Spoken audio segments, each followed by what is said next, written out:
I like to go on a lot of solo adventures, primarily in forests or nature areas that I find interesting. But I'll also go to urban exploring areas, like abandoned spots and stuff. A very common way I do this was just by browsing through certain subreddits or online forums for less known about spots. And I'd never had anything even remotely unsettling or bad happen before this. Although, what happened on this trip, I honestly can't even fully process still, almost 4 months later. On one of my go-to subreddits, I found a spot that I thought looked interesting. It was a post with basically zero traction, and the OP described the spot as this area in the forest that had several scattered caves, or cave openings, all around. He said like 10 to 15 openings, which sounded really cool. Only thing was that it was kind of a far hike, which meant I had to pack my camping gear and spend at least a night out there. I thought it was worth it though. I drove 3 hours to a section of a national forest. Obviously, I'm not going to give an exact location, but it was very remote. The trailhead wasn't even a real trailhead. It was 4 miles down a sketchy dirt road that basically just ended. No parking area or turnaround spot. It was just a dead end that supposedly was where the trail started. But there was a faint footpath going into the forest, so I just pulled into the grass off the road and parked, then grabbed my bag, double-checked everything, and headed in. I'm not entirely sure how I could tell, but somehow it was very clear to me that nobody else used this trail, not frequently at least. I'd been on plenty of older, lesser-used trails before, but this one seemed different. This one felt different, like I was entirely alone in the whole forest, in an eerie, uncomfortable way. But I kept going. Took several hours before I got to the point where the OP had marked for where the start of the caves was. And right in the middle of this small clearing, there was a medium-sized tent. It looked abandoned, like all dirty and hardly standing up. No one seemed to be around either. Honestly, I can't think of many things more disturbing to find abandoned than a tent.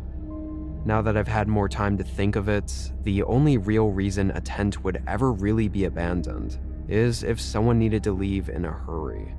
Like just grab their bag and run, because the tent is the only thing that takes a while to pack. So, what did this person run from? I was stupid to not think more on this while I was actually there. I passed it and started heading toward the side of the mountain, where there was a large rock face and on it were several openings. A few of them were small that I'd have to crawl into, so I didn't bother with those. But there was one much larger opening. It was actually one of the more hidden ones, blocked by a bunch of trees and bushes. I stood at the opening and took out my flashlight. The wide opening very quickly narrowed into a tighter, almost tunnel-like passage, sort of like a mine shaft, but definitely a little bit bigger and not man-made. The flashlight reached pretty far, but even still, at the end of the light, it was just pitch dark. And with only taking a couple steps in, I got this horrible gut feeling. I stopped, and after a second, I made probably the only good decision of this entire trip, and I left the cave. I went and looked into a few more, but I just had a bad feeling about them, and ultimately chose not to enter any of them. I was still walking around by the caves and trying to decide whether to camp by the other tent or to just go off the trail somewhere and set up, when suddenly I heard something. It came from the larger main cave entrance. The sound was echoey and distorted, almost like a mixture between a laugh and a scream. It wasn't loud enough to give me a jump scare, but the way it sounded definitely unsettled me. I had no idea what made that sound. It kind of sounded human, again like a laugh or a scream, but it also kind of didn't. I really just don't know. And afterward, it was silent. I only stayed another 30 seconds before just moving back to the trail. I kept looking over my shoulder, still feeling something was really off about this place. I walked an hour down the trail before the sun started getting too low for me to continue reliably following the path, and so I just set up camp right alongside it. I got my tent up and didn't even bother with a campfire. I really just wanted the night to be over with and to get out of there first thing in the morning. Of all the remote, strange places I'd been to, this was the only time I'd ever had this sort of bad gut feeling, so it felt like it had to be for a reason. I stayed inside my tent for a couple hours, laying down and waiting to fall asleep. And then, pretty suddenly, as I was laying there, I started to get really uncomfortable. The kind where my body was telling me I needed to look around to make sure nothing was out there. I hadn't heard anything, though. The feeling really just came out of nowhere. But there was another part of me that really did not want to unzip my tent and look out, though, knowing it was going to be extremely dark and probably just make me feel even more uneasy even if I didn't see anything. After 5 minutes, I couldn't take it anymore. It was like this really strong, suspenseful tension feeling that I needed to get rid of. I unzipped the tent and looked out into the dark. Immediately, I felt a spike of fear unlike anything I'd ever experienced before. Down the trail, toward where the caves were, someone was standing there. And after a second, I noticed more people, just standing there loosely grouped together, and they were all maybe just 20 feet from my tent. They definitely saw me. It looked like they had been there for a while, just observing me. I quickly grabbed my bag and jumped out of the tent, not bothering with taking it down or even grabbing any of the smaller things that I had outside of my bag. All of them just watched me, and I could see them moving, like subtly shifting in place, and their heads turn every time I moved. So I know they were real and not just some weird shapes in the dark. I started backing up, going down the trail, but still facing the group, scared to look away for even a moment. Eventually, I was far enough back that I couldn't see them anymore, and that's when I turned around and started hurrying. The path was very difficult to follow, so even going quick wasn't actually that fast. And while I can't prove it, I'm 100% sure I was being followed the whole way. I never actually saw them again, but I could feel that they were still behind me, staying just out of sight. I got back to my car and was thankfully able to get out of there. I don't know what it was that I stumbled across near those caves, or who those people were, or what had happened to the other hiker that had left their tent behind. I do really believe, though, that if I'd gone inside any of those caves or tunnels, I would have never left.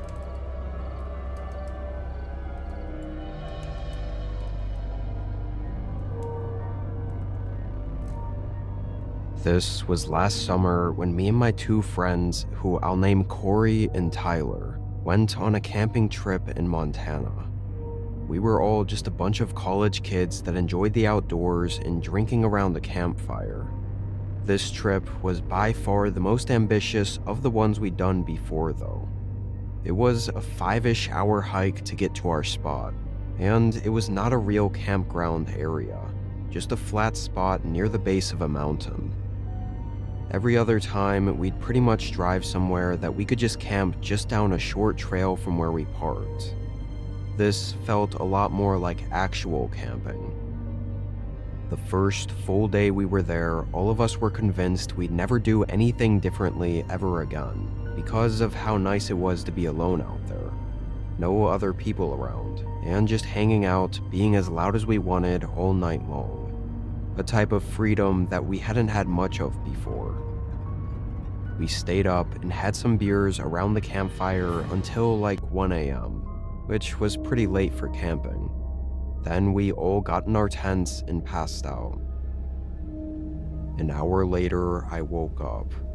All that drinking had my bladder feeling like it was going to explode. I got up, still half asleep, and walked out of my tent to do my business. I went just 30 feet into the woods, not trying to stray too far from the tents because it was pitch black outside. When I was done, I zipped up and was just about to turn around, but saw something ahead. I didn't notice it before, so I guess my eyes must have adjusted a bit in the dark, but someone was standing out in the woods. They weren't moving, and after squinting and looking for a few seconds, I was pretty sure it was Tyler. I looked for a little bit longer, thinking he had to have been using the bathroom too or something, but he legitimately wasn't moving at all. I walked over and started calling out his name in a whisper. "Tyler? Hello? Tyler? What are you doing?" He didn't answer or even move an inch to show he heard me. I looked past him at where he was looking, but there was literally nothing out there. It was just complete darkness. When I got up right beside him, I sort of peered around to look at his face. His eyes were open, but his face was empty, like no expression or anything. Kind of like he was sleepwalking with his eyes open. At least, that's what I assumed it had to be. "Tyler, you good? Let's go back to the tents. Way too dark to be wandering around right now." Tyler still said nothing. I reached my hand out and just touched his shoulder, thinking maybe I could lead him back, but he instantly snapped out of it and just stared at me. Couldn't tell if it was a scared or angry face, but his eyes were wide and it honestly really freaked me out. Then, after a moment, his face fell back into nothing, and he just walked back to the tents, getting in and zipping it up. After a second, I walked back and got in mine, but I didn't really sleep well for the rest of the night. I was in and out every 30 minutes, still weirded out by that interaction. I told myself it had to be sleepwalking, which was still fucking creepy to me, but realistically probably harmless. In the morning, when everyone came out of the tents and started talking, it was clear that neither of them knew about last night. Like Tyler was just his normal self, chatting and goofing around, and Corey seemed to have slept through everything. I guess Tyler could have known or remembered what happened, but if he did, I wouldn't think he'd be acting so normal, which made me sure it really was just sleepwalking, so I didn't bother bringing it up and just tried to forget it. The rest of that morning, we just hung around the campsite, having already walked so much yesterday. Around 6, when the sun was getting lower, all of us got up and started collecting some more firewood for the campfire tonight. We were just casually walking around, grabbing what we could find and tossing it back toward the campsite, still talking to each other, but not right next to each other. We were all gathering sticks in different areas around the campsite. And I don't remember what exactly was said, but Corey made some sort of stupid remark, and I jokingly called out to Tyler, asking what he thought. But Tyler didn't respond. I looked around and found him standing on the other side of the campsite. He was standing in place, staring out into the woods, eerily similar to how he was in the middle of the night. Only difference, of course, was that there was no way he was sleeping, or sleepwalking, or whatever. I looked over at Corey, and by then, Corey had noticed it too, and called out Tyler's name. Then we both looked at each other in confusion and started walking up to him. Corey kept saying his name, sounding increasingly more concerned.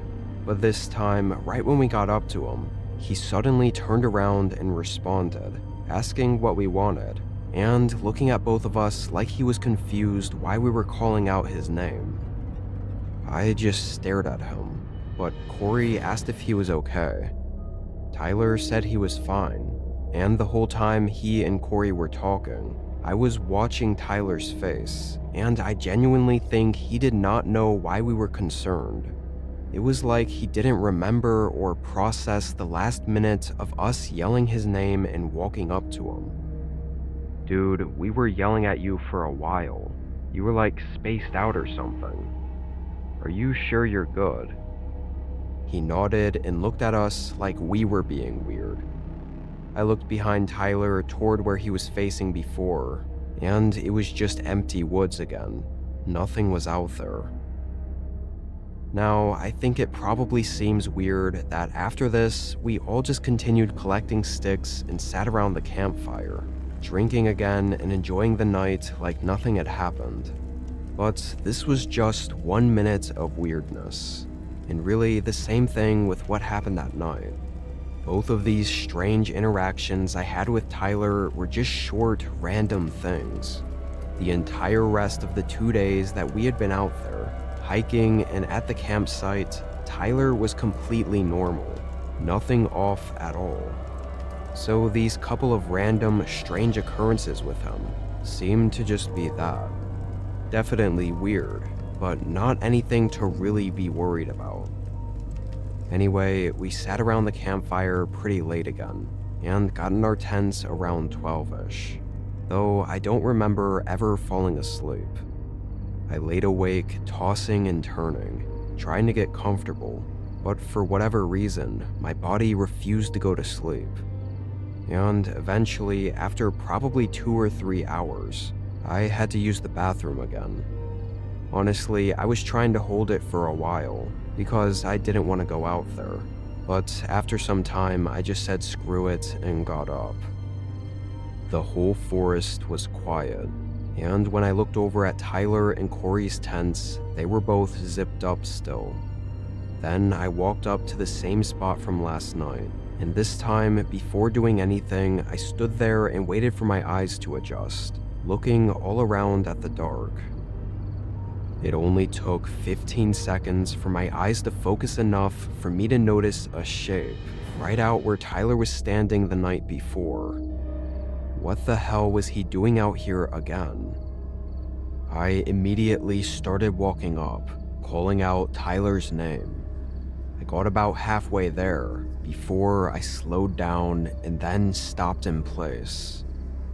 That wasn't Tyler. Now that I was a little closer, I could tell the figure looked different. The way they were standing and everything, that it was not Tyler.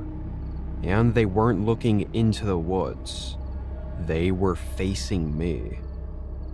I froze, like my body just locked up, too scared to move. Then, all of a sudden, everything just shifted. The figure in front of me was gone, and I looked to my left. Corey's hand was on my shoulder, and he had this look of concern on his face. He said he heard me calling out for Tyler, and when he saw me and asked if I was good, I wasn't responding. The fear I felt in that moment, realizing how f***ed this all was, I genuinely can't even put into words. I told him we had to leave immediately, that someone was out here watching us. I didn't know how else to really explain it yet, thinking if I told him everything right then and there that he might not believe me.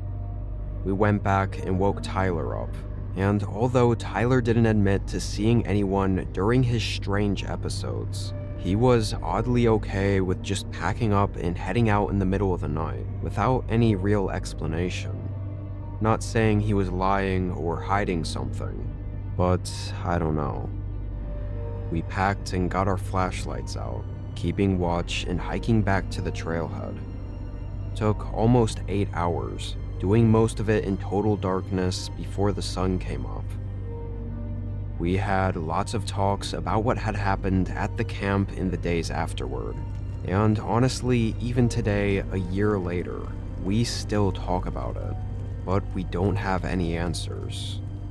Even still, Tyler claims he had no recollection of seeing any figures or people in the woods watching us, or even really thinks he ever was just staring out into the woods at night like I'd seen him. To be fair, I didn't remember hearing Corey calling my name or walking up to me, but I still remember and know what I saw. Regardless, I wish I could give some sort of explanation or answer to what happened out there, but I genuinely don't know.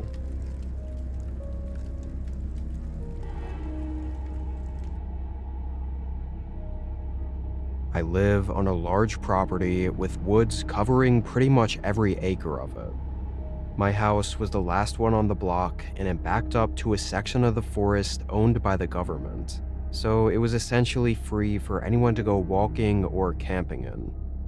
Every so often, I'd go out there with a tent and just some basic gear and camp for a night or two, just for the fun of it. I'd never go very far because I was always worried about getting lost. I wasn't really a real camper, I guess. One weekend, toward the end of fall, I decided to head out and camp for a night. I threw together all of my stuff and walked just 30 minutes into the woods, finding a decent clearing that I could camp at. I was only there for an hour, just having finished getting everything set up and making a small fire ring, when out of the trees, a man walked up to my campsite. He was average height, mid-20s, and had noticeably long, oily hair. It looked almost wet, like he hadn't washed it in weeks. And he looked nervous. He then asked me in a very dry, emotionless voice if he was close to the Forest Service road. I said not really, assuming he was talking about the one that was probably 5 or so miles from where we were. The man looked around nervously and said okay, not explaining himself or anything, and just walked back into the forest. I didn't even notice until afterward, but for that 30-second interaction, I unconsciously had my hand in my pocket, holding tightly onto my flip knife. I didn't think that I was that worried or scared, but I guess I was. Something about him didn't seem right, and I couldn't think of why he'd ask something like that, other than if he was lost. But if that were the case, why didn't he say so? After I saw him walk away and another hour went by, I tried to stop overthinking it. I started up a campfire and sat down, eating a small snack and watching the sunset over the trees. A sort of calmness fell over the woods as soon as it got dark, and while usually I loved it, this night I was kind of on edge, and it seemed like it was probably for good reason. Because around, I think 9:30, as I was there sitting by the campfire, all of a sudden I heard a voice. It came from maybe 100 feet in front of me, from the absolute darkness. And I thought it sounded a lot like the man who had come by earlier in the day. But what was so disturbing and horrifying was that he had called out my name. I stood up and looked at the darkness, feeling vulnerable, knowing that he could definitely see me by the campfire, while I couldn't see him at all. Then he called out again. His voice sounded weirdly like he needed help, but still, none of it made any sense. I stepped away from the campfire and up to the darkness, trying to get close enough to see him. As I did, the man kept calling out. Then I found him. He was off in the trees, standing just in the middle of the dark, facing me. And when I saw him, he stopped yelling. There was a full 10 seconds where he didn't move or say anything, before I softly, in a very shaky voice, asked what he wanted. He stared at me, although I couldn't really see his face. And after a second, he asked me if he was close to the Forest Service Road. Not only was what he said the exact question he asked me earlier, but his voice was so creepily similar too. It was almost uncanny how exactly it sounded like the way he had asked it before. Every word and inflection, the dryness and lack of emotion, was the exact same, like he mimicked his own voice. And as I stood there, disturbed and really creeped out, I noticed something. This person in front of me didn't have long hair. Again, I couldn't see any real features or anything of their face or body at all, but I could still tell that they didn't have hair hanging down near their shoulders, which was one of the distinctive features of the man that came by my campsite. Whoever was in front of me, with the exact same voice and everything, was not the same person. Come to think of it, they might have been slightly taller and just different looking all around, but it's hard to say for sure because of how dark it was. But the whole voice thing was enough for me to go into a complete panic. I ran back to the fire. The person started calling my name again. I didn't know what to do, but when the voice started sounding like it was getting closer, I decided to just run. I left everything behind, my tent, backpack, and everything.